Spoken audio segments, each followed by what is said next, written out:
Hoje é a nossa penúltima aula antes da prova. Tá? Na semana que vem é feriado, 7 de setembro é feriado, dia 14 é a nossa última aula, depois já começam as provas.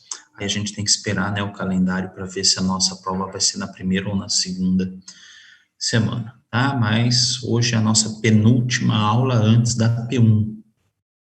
Dia 14 é a nossa última aula, e aí até onde a gente conseguir chegar vai cair para a prova, né? Começou lá com neoplasia e vai até onde a gente conseguir chegar, tá bom?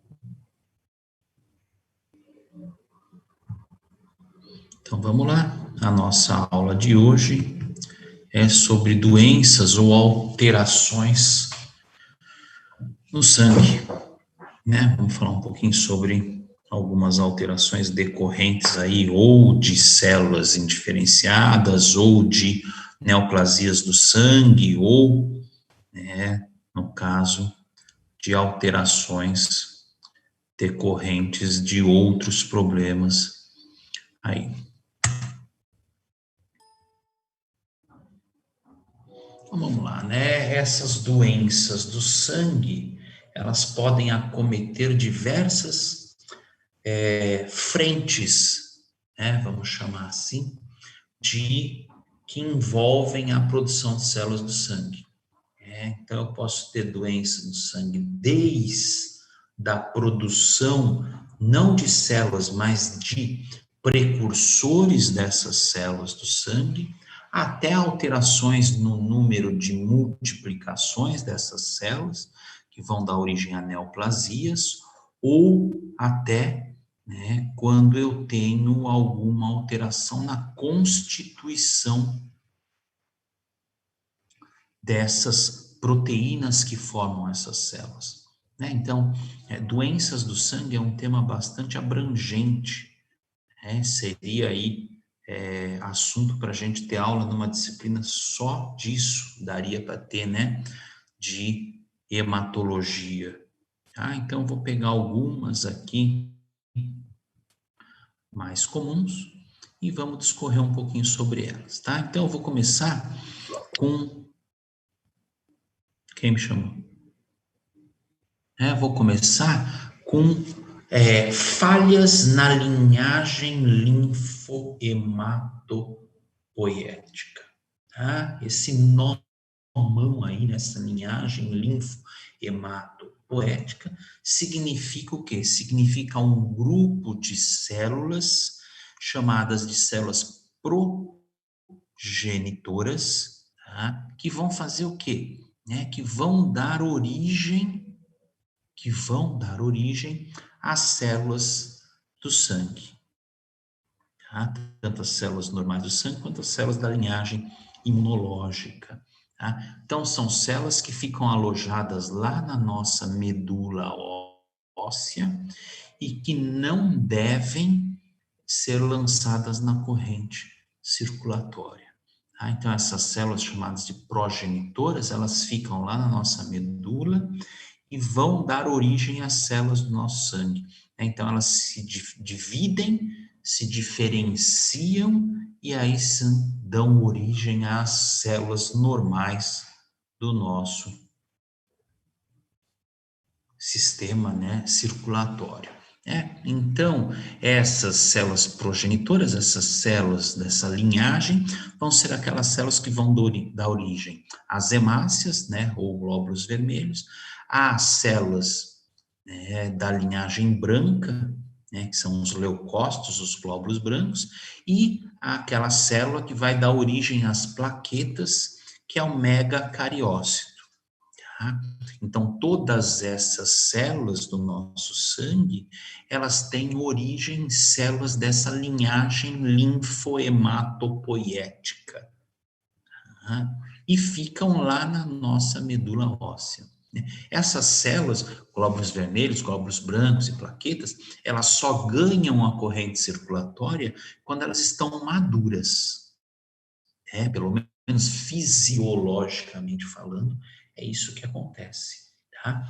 Quando eu tenho células imaturas na minha corrente circulatória, né, no meu sangue, ou eu tenho uma necessidade do tipo celular que está imaturo presente na corrente circulatória, ou então eu tenho um erro na produção dessas células. Tá? O que isso quer dizer?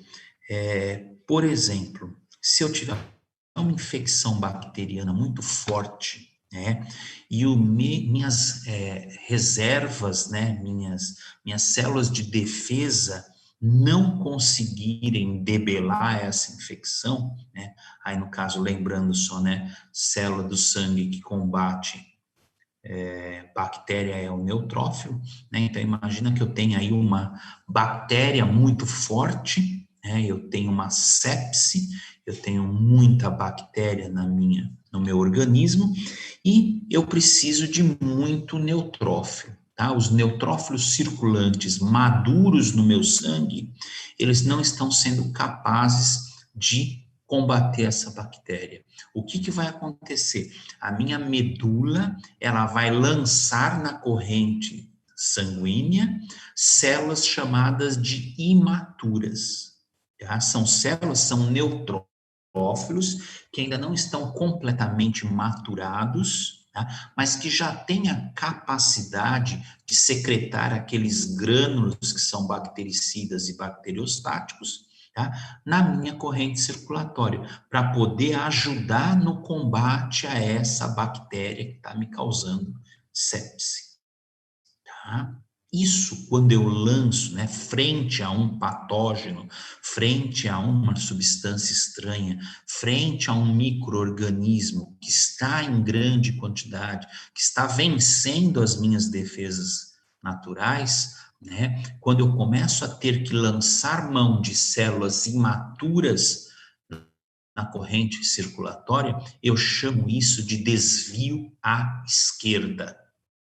Tá? Desvio à esquerda é quando eu começo a achar células jovens de uma linhagem específica na minha corrente circulatória. Tá? Então, por exemplo, se eu faço um hemograma, estou com febre, se eu faço um hemograma e eu vejo que circulando no meu sangue, além de neutrófilos típicos, eu tenho neutrófilos imaturos, eu posso, né, eu não, né, o médico ele pode desconfiar de que eu estou tendo um desvio à esquerda causado por uma bactéria que é difícil de controlar. Tá? Por que desvio à esquerda? Porque essas células, quando elas têm origem lá na medula óssea, elas vão amadurecendo até chegar na célula madura, que no caso aí do nosso exemplo é o neutrófilo, né? Se eu tenho que lançar mão de células imaturas, eu lanço uma evolução antes, uma célula antes, né, da diferenciação. Então eu vou me desviando à esquerda na evolução dessa célula.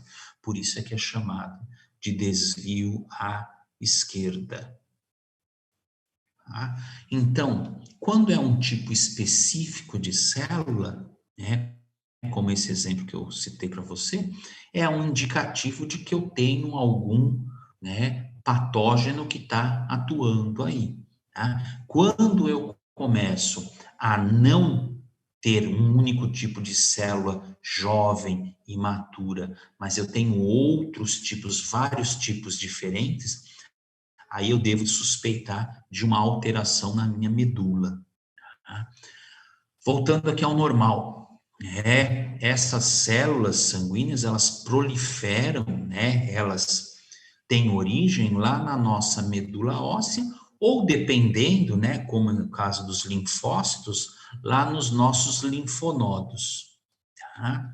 Então, a maioria dessas células, elas apresentam essa proliferação, essas células progenitoras, elas apresentam essa proliferação na medula óssea, tá? E pensa o seguinte, se vocês pensarem na quantidade de células do sangue que a gente tem circulando, né, nesse sistema fechado que é o sistema circulatório, né? Imagina a quantidade de mitoses que essas células chamadas de células progenitoras têm que fazer para dar origem a novas células filhas que vão, cada uma delas, se diferenciar em um linfócito, em um neutrófilo, em um eosinófilo, né? Então, a quantidade de mitoses que ocorre lá na nossa medula óssea é muito grande, né? E quanto maior o número de mitoses, a gente sabe que há a maior probabilidade, né? Aumenta a probabilidade de eu ter o desencadeamento de uma neoplasia aí, né? Então, a nossa medula óssea, esse tecido, né, hematopoético que a gente fala, é um tecido de uma alta taxa proliferativa que tem que ser submetido a um controle de qualidade muito rígido, tá? E normalmente esse controle de qualidade rígido, ele é muito eficiente, tá? São raras aí, em termos de porcentagem, né? São raras as vezes que este controle de qualidade, né, que esse mecanismo de defesa falha, tá? Então, se a gente pensar no número de mitoses que essas células fazem lá na nossa medula óssea, a gente tem aí uma incidência bastante baixa, tá, de neoplasias no sangue, porque existe um controle muito rigoroso para isso, muito rigoroso e muito eficiente, tá? Então, raramente esse controle de qualidade falha, tá? Quando falha, às vezes acontece dele falhar, e isso sem perceptível ao nosso sistema, né? Ao nosso organismo, tá? Às vezes você tem lá uma falha, um defeito numa linhagem de células, e essas células acabam ganhando a corrente circulatória, tá? E isso acaba não sendo notado, porque essas células, elas acabam não sendo utilizadas, e eu tenho aí, né, um defeito imperceptível, tá? Por exemplo, né, se eu tenho um defeito na linhagem de um neutrófilo, por exemplo, né? De repente eu vou ter aí uma queda discreta do número desses neutrófilos, e se eu não tiver com uma infecção bacteriana, ele não vai ser notado, tá?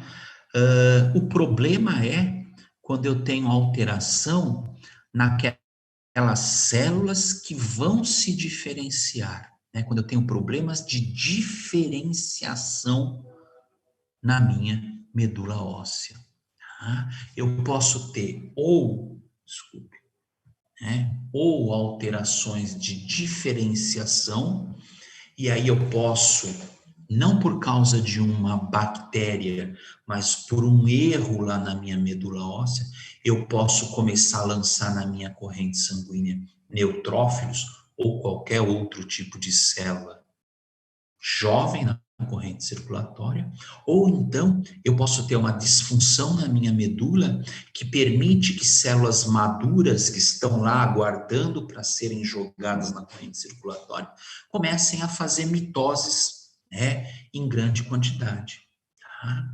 E aí isso vai dar origem, obviamente, né, a uma proliferação dessas células, desse tipo celular. E aí esse tipo celular ele pode ganhar corrente circulatória, né, estar num número muito aumentado e não necessário para o meu organismo. Tá? Qual é o grande problema? Né? O problema é que células indiferenciadas, aí no caso da medula óssea, né, células que são indiferenciadas, elas se reproduzem com maior facilidade, tá?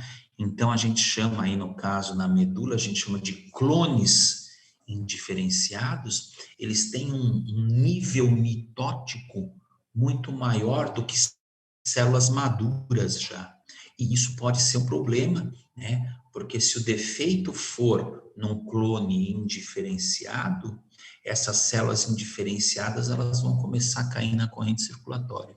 E aí, obviamente, né, se elas forem, por exemplo, hemácias, e eu tiver muitas células indiferenciadas, eu vou ter a diminuição no transporte de oxigênio pela hemoglobina. Se for uma célula neutrofílica, eu vou ter queda na capacidade de combater bactérias, né? E assim para cada tipo celular, né? De células do sangue. Tá? Então, esta falha, nesta alteração na diferenciação, pode, né, causar falha da função da célula.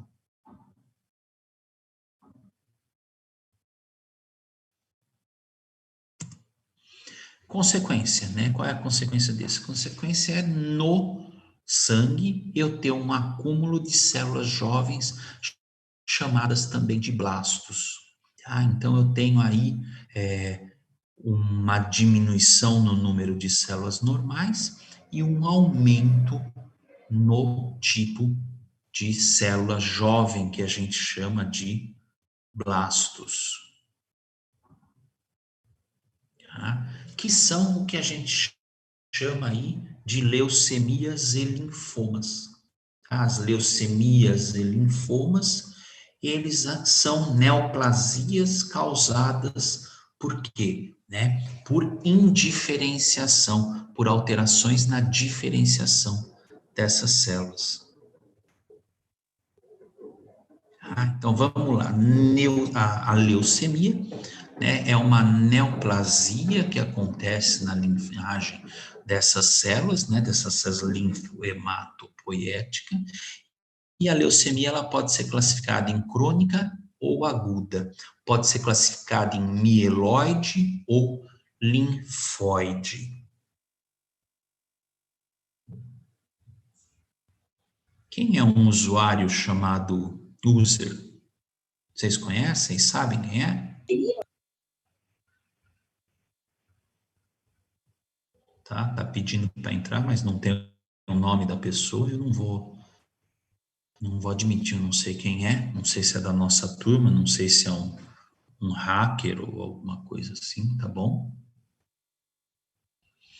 Então, a leucemia, né, é uma neoplasia, é uma alteração da linhagem linfohematopoética.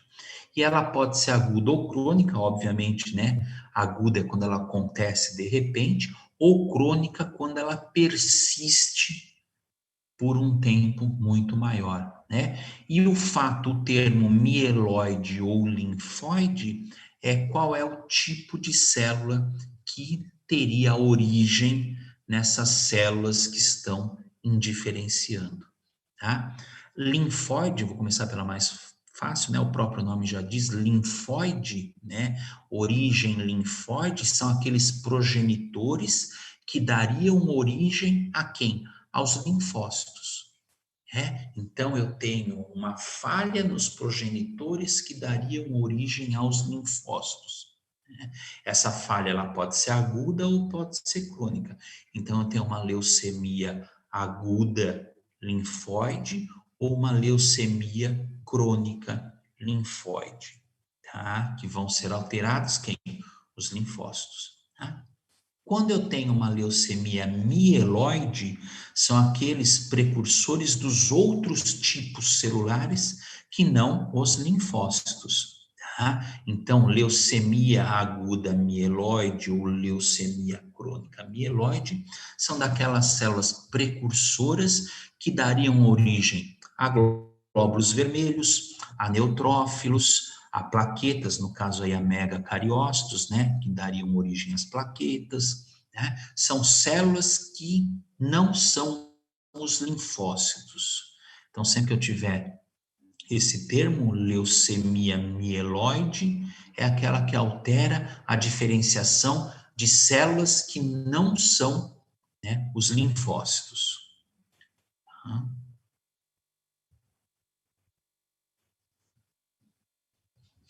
Esse agudo significa o quanto ela não, ou se ela é passageira ou não, mas se ela se instala rapidamente ou não, tá, Bruno? Então eu posso ter uma leucemia aguda que se instala rapidamente, ou eu posso ter uma leucemia crônica que vai se instalando aos poucos e que normalmente tem um prognóstico melhor do que uma leucemia aguda, tá? Porque a leucemia crônica eu consigo tratar, se ela é crônica, ela causa menos dano. Tá? Então, olha, a leucemia aguda é o bloqueio completo da maturação das células do sangue. Tá?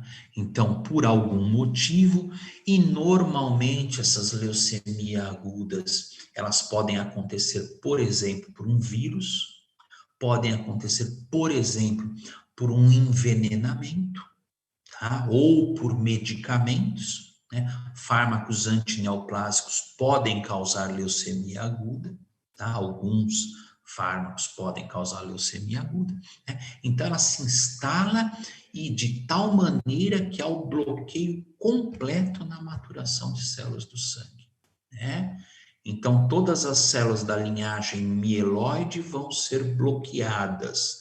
Todas as células da linhagem linfóide vão ser bloqueadas, a maturação, tá? E aí o que acontece? Como eu bloqueio a maturação, essas células, né, que são os blastos, que são as células jovens, elas predominam no sangue do paciente. É claro, óbvio, né, que para diferenciar entre mieloide e linfóide tem que fazer exames específicos, né? São pessoas especializadas para dar esse diagnóstico, né? São hematopatologistas, né? São patologistas especializados em doenças do sangue, e aí lá nesse exame é que vai diferenciar qual é a linhagem que eu tenho aí, se ela é mieloide ou linfóide, tá? Então, se ela vai dar, né, qual é a origem, né? Se estuda para saber qual é a origem, né, do clone que sofreu a mutação. É um exame extremamente complexo, são exames complexos, né, e que normalmente não são um único exame, né, é uma bateria de exames, aí você tem que fazer lá desde punção de medula, né, tem que fazer um mielograma para poder diferenciar, para poder estudar, né, você pode ter que analisar a medula óssea do paciente para poder achar qual é a causa desse problema. A leucemia crônica, ela não perde a capacidade de amadurecer as células, né? O que eu tenho é a perda do controle da proliferação, tá? É uma coisa que é menos agressiva, que dá para controlar mais fácil, aí através de radiação, por exemplo, né, de radioterapia, ou até, né, através de quimioterapia específica, né? As leucemias agudas, quando elas atacam, muitas vezes o paciente, a única solução para ele é o que? O transplante de medula óssea, né? Na leucemia crônica, eu ainda consigo, através da rádio, da quimioterapia, manter esse paciente mais controlado, né? Então, na leucemia crônica, eu perco a capacidade, né, de proliferação, de controlar a proliferação dessas células, né? A função delas ainda é relativamente preservada, né? Quer dizer, se for uma célula, um neutrófilo, ela ainda vai preservar a capacidade de combater bactérias e assim cada uma das suas funções. Tá? A mesma forma, né? Leucemia crônica, ela é linfóide ou ela é mieloide? Tá? Se ela for mieloide, eu tenho um acúmulo de células da linhagem mieloide, tá? Em número muito maior do que o esperado. Tá? Se for linfóide, eu tenho o quê? Eu tenho os linfócitos amadurecidos, né, na medula óssea, circulando em um número muito acima do normal, né? Então, o que vai acontecer? Eu vou ter uma quantidade de linfócitos maior circulando. Num primeiro momento, a gente até pensa, puxa vida, isso é benéfico porque eu tenho aí o aumento de células que estão defendendo o meu organismo. Só que, né, nada em excesso é benéfico. Tá? Lembrando que essas células, elas não têm a sua capacidade integral de ação, de atuação, né? São células que preservam parcialmente a sua capacidade né, a sua função. Tá? Então, precisa tomar cuidado com esses conceitos aí, né? Não é porque tem células acima do normal que eu tenho que ter uma maior defesa, uma maior eficiência por causa da função dessas células. Tá? Então, a leucemia aguda, ela tem algumas manifestações clínicas, né? Então, por exemplo, a redução, né, na produção das células, né? Se eu tenho, das células maduras, né? Se eu tenho uma leucemia aguda, eu tenho uma alteração, o quê? Né? Na diferenciação dessas células. Então, as funções dessas células estão debilitadas porque as células jogadas na corrente circulatória são células jovens, né? Então, aí tem aumentado o risco de doenças relacionadas a essas células de defesa, né? Infecções, anemia, aumento de sangramentos, porque se eu tenho um menor número de plaquetas circulando, eu vou ter um aumento no sangramento. Apesar do grande número de células, de blastos, isso vai acabar não me causando alteração circulatória, né, porque essas células jovens, elas não estão aumentadas, elas estão apenas substituindo as células normais, e em alguns casos eu posso ter no paciente que tem uma leucemia aguda, um problema renal. Por quê? Porque eu tenho uma dificuldade de filtração aí por causa dessa presença dessa quantidade grande de células imaturas. Então, o meu rim, ele pode apresentar uma insuficiência renal aguda também, né? Não é tão comum, mas pode acontecer. Tá? E, no caso aí, como essas células elas estão circulando num meio líquido, eu não tenho a presença daqueles tumores, daquele agregado de células neoplásicas que formam os tumores, Como elas são fluídicas, como elas estão circulando dentro do sistema circulatório, eu não tenho a formação de tumores, de agregados celulares.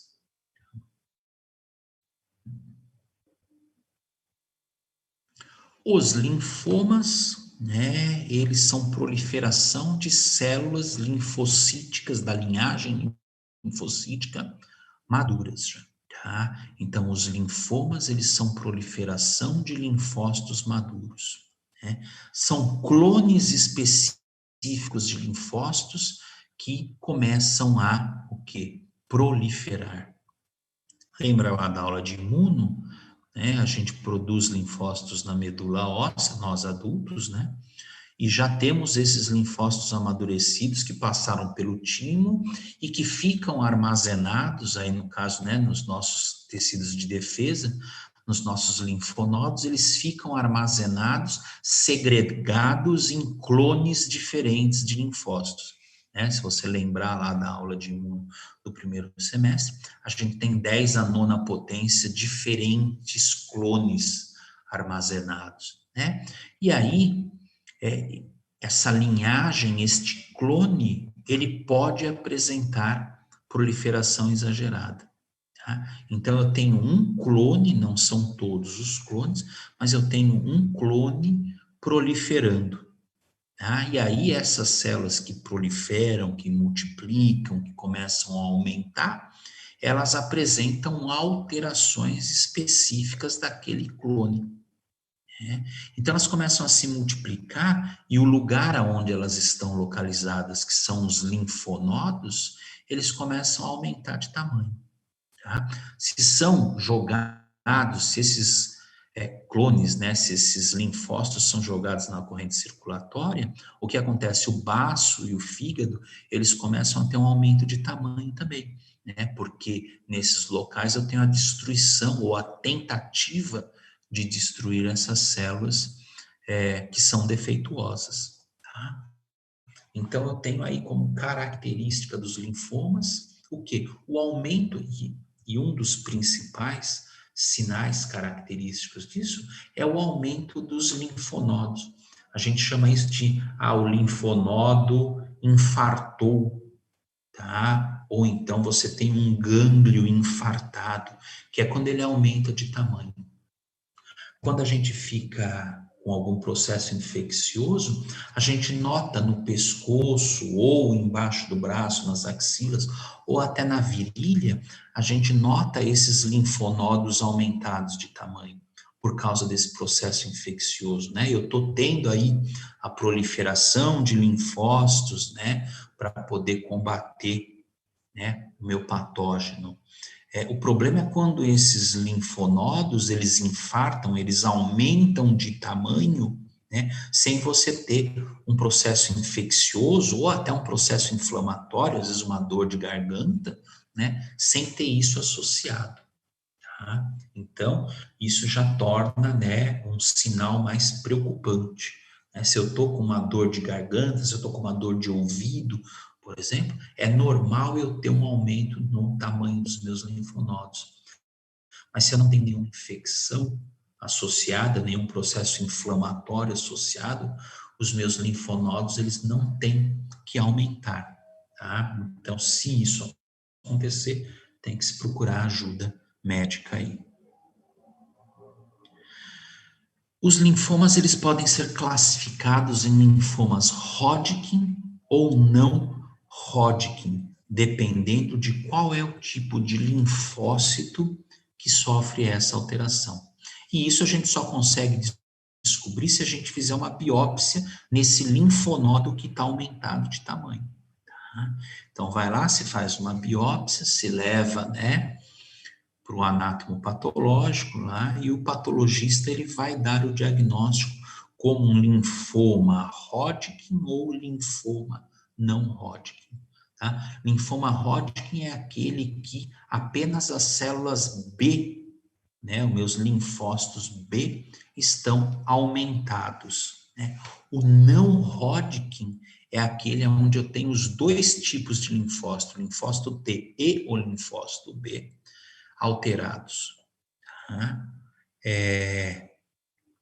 Entre esses dois, né, o que causa maior dano, o que tem maior agressividade, é o não Hodgkin, tá?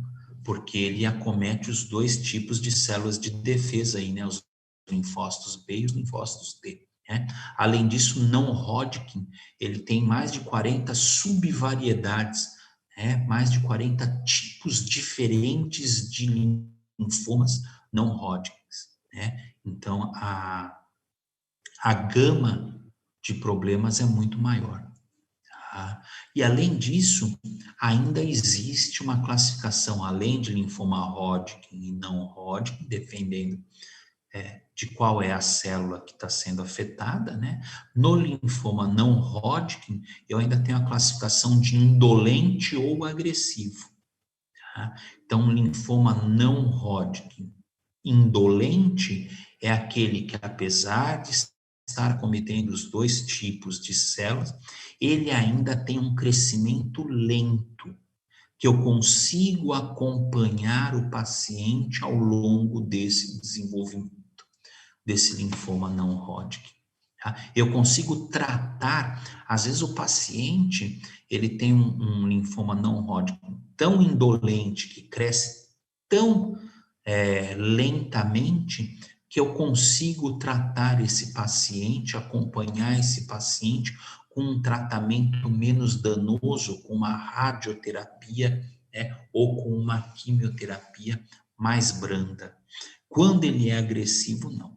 Né? Quando ele é agressivo, eu tenho que dar uma quimio, uma rádio bastante fortes e, às vezes, até submeter o paciente a um transplante também de medula, tá? Porque eu vou ter que irradiar esse paciente e acabar, né, causando um dano para ele. Esses blastos realizam mal a função das células maturam? Realizam muito mal. Quanto mais indiferenciado, pior é a função, tá? São ruins, sim. Só tem um tipo de... Eu não sei o que é QND. Só tem um tipo de quando é de Hodgkin?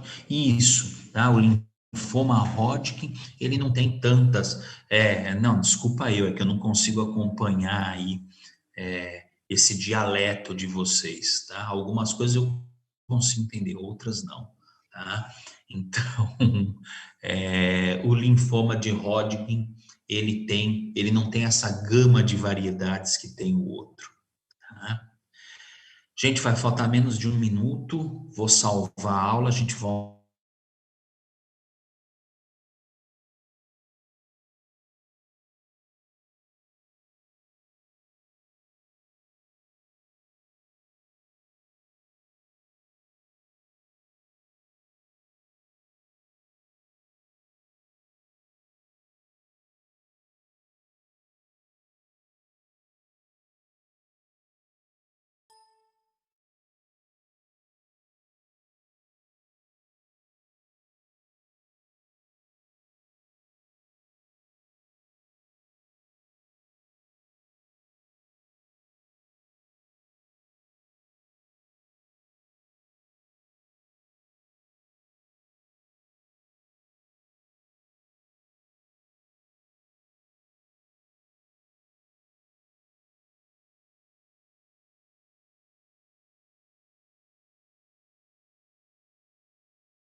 Bom, então, continuando.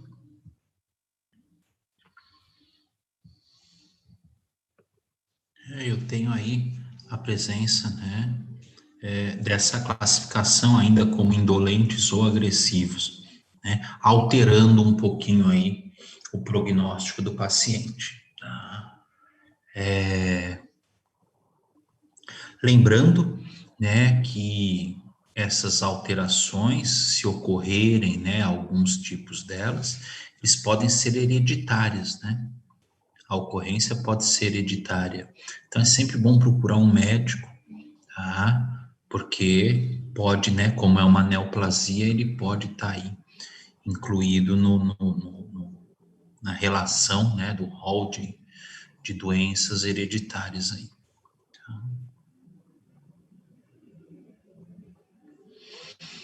Então, clinicamente, né, eu tenho o crescimento anormal dos linfonodos, né, pescoço, virilha, axilas, né, que crescem além de 3 centímetros, né, crescem mais do que 3 centímetros, né. Normalmente, o linfonodo ele não chega a 1 centímetro, tá?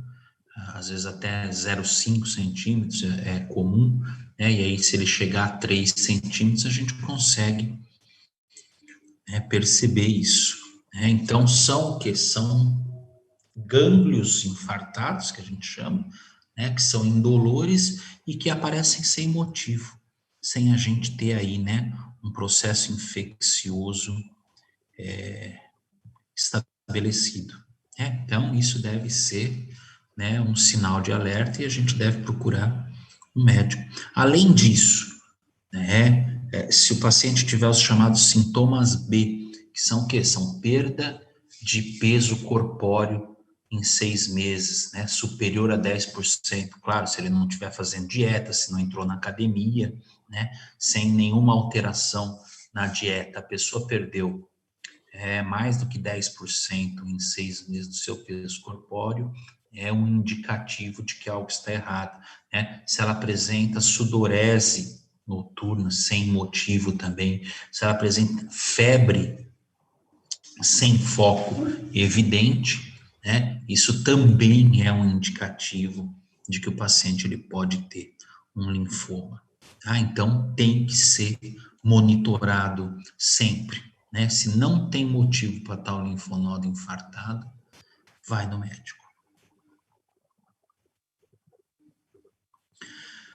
Falando agora um pouquinho sobre outro tipo, né, de doença hematológica, de alterações no sangue, eu tenho as anemias, né, que são doenças exclusivas dos glóbulos vermelhos, tá? Que são doenças exclusivas essas massas que crescem, respondendo aqui uma pergunta, elas podem regredir e voltar a crescer, por exemplo? Não, não, tá? Normalmente elas não regridem, tá, Gabriela? Se regrediu, não é nenhuma alteração desse tipo, tá? Porque como essas células elas começam a se proliferar, eu tenho um aumento do linfonodo, e aí como é proliferação, a tendência é que ele se mantenha no tamanho aumentado. Depois que aparece, elas não diminuem mais? Não, normalmente não, porque eu tenho uma proliferação de células cada vez mais, né, constante aí.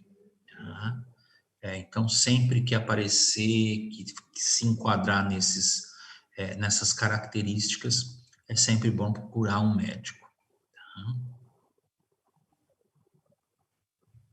Então, as anemias, né, elas podem ter origem ou na redução do número de células, né, dos eritrócitos, das hemácias, ou elas podem acontecer mesmo o indivíduo tendo um número normal dessas células, mas tiver o quê? Uma falha na produção da hemoglobina, né? Às vezes as células elas estão presentes em número normal, mas apresentam, né, uma hemoglobina defeituosa ou, né, alguma proteína que faz parte da hemoglobina que seja defeituosa. Né? Então, a anemia é um estado que, ou da diminuição do volume de células de glóbulos vermelhos, de eritrócitos, de hemácias, ou então na falha da produção da hemoglobina.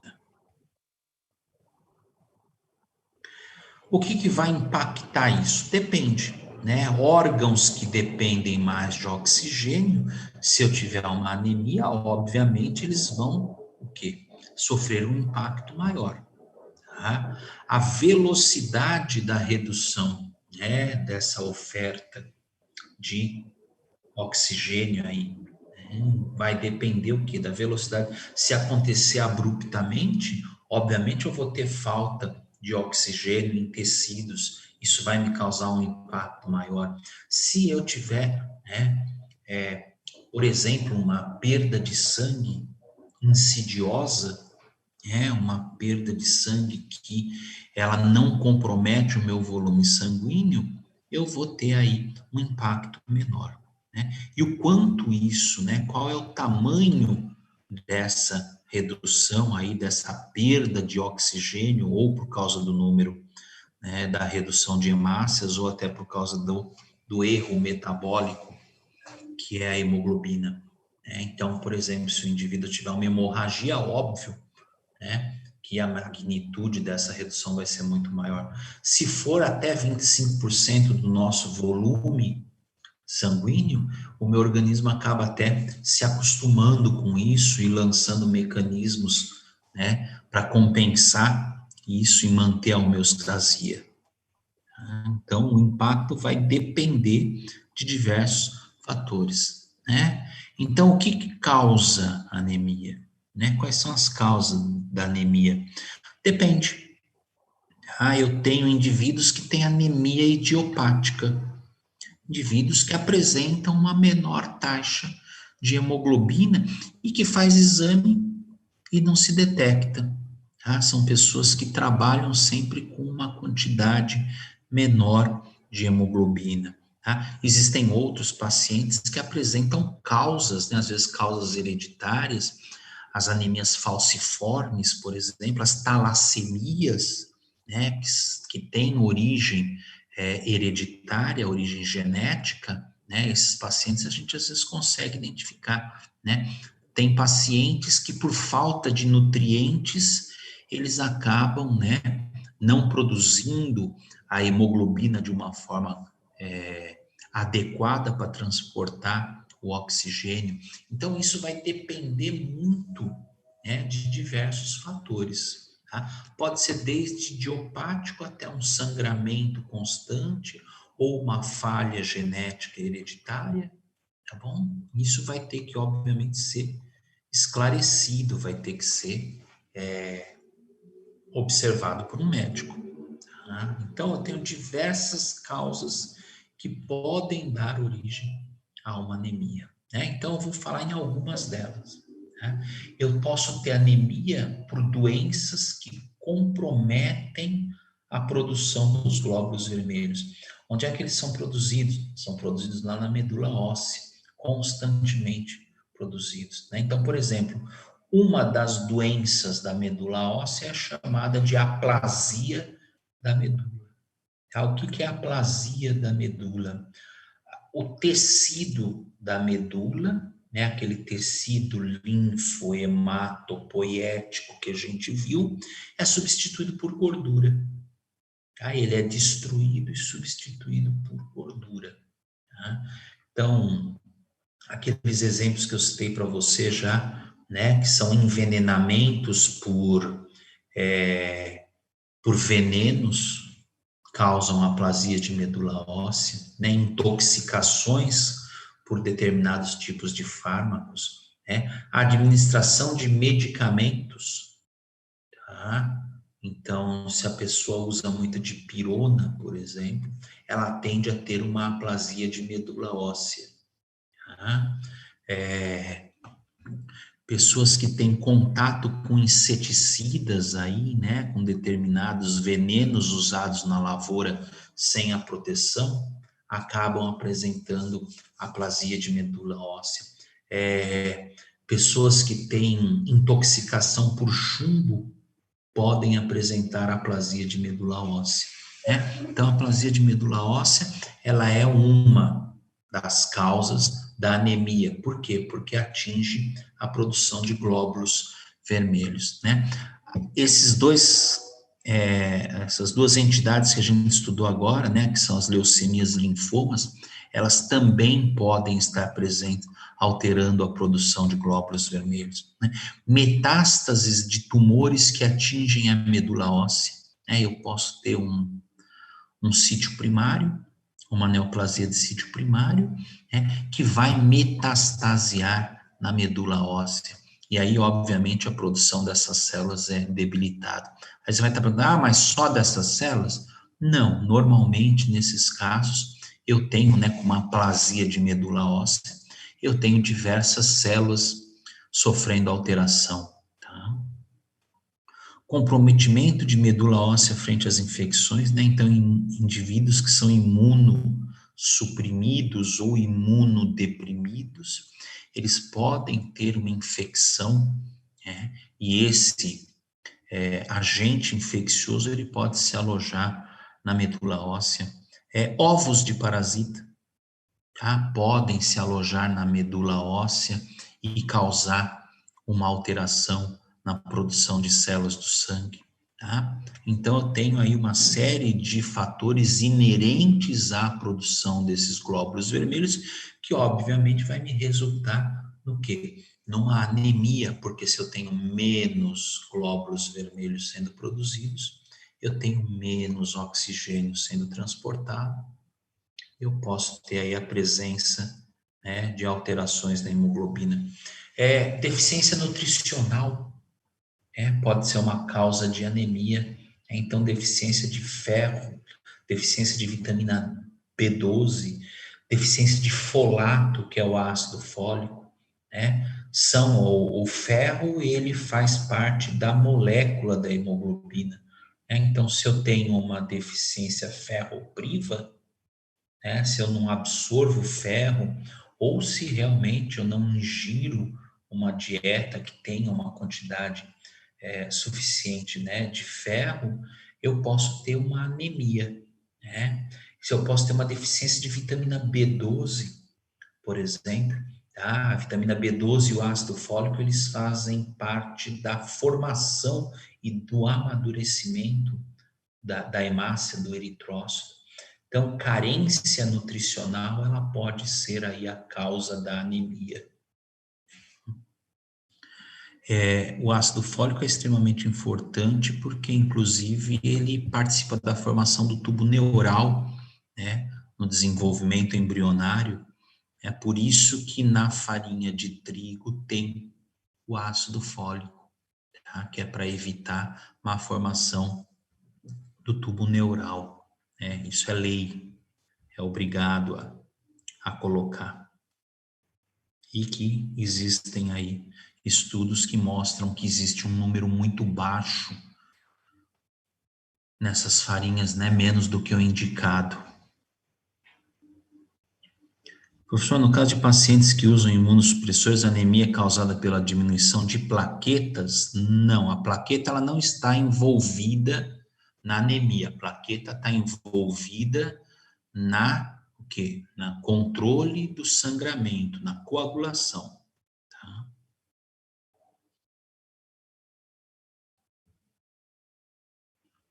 Anemia por doença que compromete a proliferação e maturação de glóbulos vermelhos, né? A insuficiência renal é um exemplo clássico disso, né? O nosso rim, ele produz um hormônio chamado de eritropoietina. E este eritropoietina, este hormônio, ele é direcionado, ele é produzido lá no rim e é encaminhado para a medula óssea. Para quê? Para que a gente amadureça os eritrócitos, né? Controle a produção de eritrócitos. Então, pacientes que têm insuficiência renal, eles podem apresentar anemias associadas. É só voltando ao item anterior, eu acabei esquecendo de falar, pacientes que fazem cirurgia de redução de estômago costumam ter anemia por falta de vitamina B12. Tá? Eu tenho aí, quando eu faço a cirurgia, né, de redução gástrica, eu tiro um pedaço do estômago que é responsável pela produção de uma substância chamada de fator intrínseco. Tá? E aí o que acontece é que esses pacientes eles acabam tendo anemia por causa disso. Tá? Não consegue absorver a vitamina que é ingerida no alimento. Tá? Anemia causada por mutação de origem hereditária, de origem genética, né? Então, dois tipos, aí, dois exemplos clássicos que vocês já ouviram falar, que é a anemia falciforme. O que acontece? A hemácia, ao invés de ter aquela configuração que é esperada, né, que é um disco bicôncavo, né, que parece uma rosquinha, né, a grosso modo, por causa de alterações conformacionais, ela acaba tendo a forma de uma foice. Por isso que é anemia falciforme, na forma de foice. E aí a hemoglobina que está presente dentro dela também é uma hemoglobina defeituosa. Tá? Então, essa hemácia, que ela é alterada, ela não consegue transportar o oxigênio de forma necessária, né, de forma eficiente para fazer a troca com os tecidos. Tá? E as talassemias são alterações nas cadeias que formam a hemoglobina. A hemoglobina ela é formada por cadeia alfa e cadeia beta. E aí o paciente que é portador de talassemia, ele pode ter traços dessa, alteração, e aí se ele tem traços dessa alteração, ele não manifesta nenhum sinal e sintoma, ele leva uma vida normal, ou ele pode ter alterações mais fortes em uma dessas cadeias, ou até nas duas cadeias, ou só na cadeia alfa, ou na cadeia alfa e na cadeia beta. E aí ele vai ter um grau de talassemia diferente. Então, dependendo do grau de talassemia, eu tenho um outro tipo de hemoglobina que é produzida, tá? Que é a tal da hemoglobina S ou a hemoglobina H, que são hemoglobinas diferentes daquela hemoglobina normal que a gente produz, que dependendo do nível de desenvolvimento, dessa talassemia, podem causar alterações na transmissão na transmissão não, na troca de oxigênio e CO2. Tá? Anemia causada por doença autoimune, existem alguns pacientes que eles desenvolvem anticorpos anti-glóbulos vermelhos. Tá? E aí ele vai ter o chamado anemia hemolítica, lise é quebra, hemo vem de sangue, autoimune. Tá? Aí o que você tem que fazer? Você tem que dar um imunossupressor para esse paciente, tá? Para diminuir essa agressividade dos autoanticorpos contra as hemácias. Se eu destruo um grande número de hemácias, eu tenho uma anemia instalada aí. Só lembrando vocês, que como profissionais de saúde, a gente tem algumas obrigações, né? Então, se não houver nenhum impedimento, um bom ato é a gente ser doador de medula óssea, tá? Isso é fácil, você vai num hemocentro, pode ir aí no Guilherme Álvaro, que é pertinho da faculdade, e faz o seu cadastro. Tá? Os caras vão furar o seu dedinho, vão coletar uma amostra dessa gotinha de sangue, vão classificar qual é o seu tipo, né, de sangue, e aí, né, isso é bastante complexo, e você vai para um banco de medula óssea. Tá? Se alguém precisar, você é chamado para doar a sua medula óssea. Você vai doar a medula, obviamente, né? Eles vão pegar um pedacinho da sua medula num osso chato, normalmente, né, no osso do quadril aqui, vão pegar um pedacinho da sua medula e vão doar para esse paciente. É muito interessante isso, a gente se cadastrar, e é um ato de amor isso, tá bom? Vamos lá, quem tem dúvida?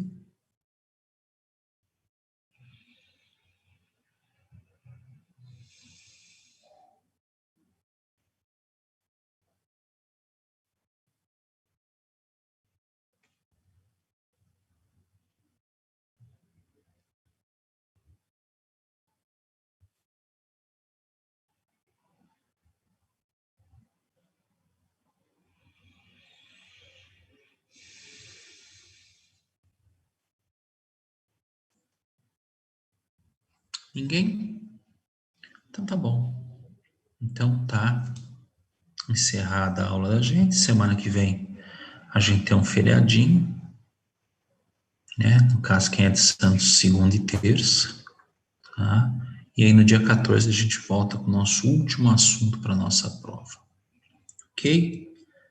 Boa semana, juízo, não vão na praia no feriado, tá bom? Para não pegar Covid, tá bom? Fiquem em casa. Até mais. Boa semana a todos vocês.